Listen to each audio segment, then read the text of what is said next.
Whoa, the Republican primary debates are already about to begin for the next election? Wait, I wonder if it'll be as unhinged as last time. Only Rosie O'Donnell. Because you'd be in jail. He referred to my hands. If they're small, something else must be small. I guarantee you there's no problem. I guarantee it. Strangely, Trump is threatening to skip the debate stage this year. In his mind, why would he debate DeSantis when he is already so far ahead in the polls? These are similar antics he used in 2016 when he threatened to skip the Fox News debate because of Megyn Kelly. But he always showed up. Hey, Alex from the editing room.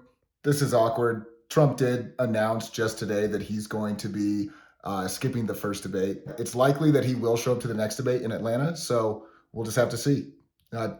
Anyways. But to participate in the debates this year, there are some specific criteria. The party is requiring all participants to sign a pledge to support the eventual Republican nominee, something we all know Trump has some trouble doing. Only 2 years into Trump's presidency, a Pew Research Center survey showed that a majority of the American public believed that Trump's divisive antics and norm-breaking worsened the tone of political debate in the country by creating concern, exhaustion, and confusion. And it's his performances in the primary debates during the 2016 election race that got him started on that shift. So with Trump returning to the primary race for 2024, candidates like the second-place DeSantis will be aiming to knock him off that frontrunner status. The two have been feuding back and forth over social media all year in an attempt to start the primary race with as much support as possible. But they're not the only ones looking to win over voters. A handful of governors and senators will be going up against the rising star and political newcomer, Vivek Ramaswamy, a libertarian who has gained prominence in part thanks to his anti-woke stance, and maybe even his on-air rapping skills. My name's Vivek. It rhymes with cake. With candidates fighting for leadership in the culture war for conservative values, this year's debates could be the craziest we've seen yet. But the presidential election won't even take place for more than a year, so why are these debates so important? Well, debates can, and have, snowballed into election wins. Early debates were either witnessed in person or, later on, over the radio. But in 1960, American political debate changed forever, with the first televised debate that arguably won Kennedy the election thanks to his on-screen performance, and other assets. Since then, debates, and particularly primary debates early in the election cycle, have become a huge factor that helps determine who Americans vote for. Candidates understand the significance, and they use the debate stage, well, as a theatrical stage.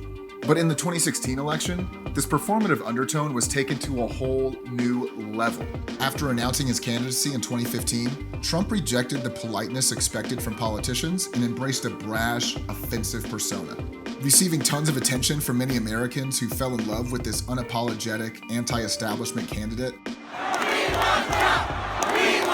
Viewership spiked on outlets like CNN as people tuned in to see what he'd say next. The estimated billions of dollars he received in free media coverage and his position as an outsider looking to shake things up rocketed him to his infamous election win.